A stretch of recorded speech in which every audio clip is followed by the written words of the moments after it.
હાલ અમદાવાદ શહેરમાં ગેરકાયદેસર બાંધકામોનો રાફડો ફાટ્યો હોય તેવી પરિસ્થિતિ જોવા મળી રહી છે। ત્યારે અમદાવાદના વિવેકાનંદ નગર વિસ્તારમાં કોર્પોરેશનની દબાણ શાખાની ટીમે ગેરકાયદેસર બાંધકામ તોડી પાડ્યું છે, જેમાં વિવેકાનંદ નગર વિસ્તારમાં ગુજરાત હાઉસિંગ બોર્ડ દ્વારા સેક્ટર 1માં આપવામાં આવેલ મકાન નંબર 1/155ના માલિક દ્વારા કોઈપણ પ્રકારની પરવાનગી લીધા વગર પોતાના મકાન સિવાય વધારાનું અન્ય બાંધકામ કરવામાં આવ્યું હતું। આ બાંધકામ અમદાવાદ મ્યુનિસિપલ કોર્પોરેશનના અને ગુજરાત હાઉસિંગ બોર્ડના આવાસ ફાળવણીના નીતિ નિયમોનું પાલન કર્યા વગર જ ઊભું કરવામાં આવ્યું હતું, જેની પાર્ક ચાલકે અને જયેન્દ્ર શાહ દ્વારા ફરિયાદ કરાતા કોર્પોરેશનની દબાણ શાખાની ટીમ બુલડોઝર સાથે અહીં આવી હતી અને પૂરતા પોલીસ બંદોબસ્ત સાથે આ અનધિકૃત બાંધકામ દૂર કરાયું હતું।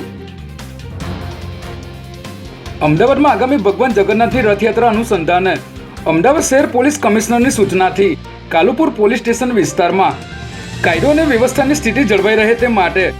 સેક્ટર 1 અધિક police commissioner Neeraj Badgujar, Kalupur police સ્ટેશનના પીઆઈ HR વાઘેલા અને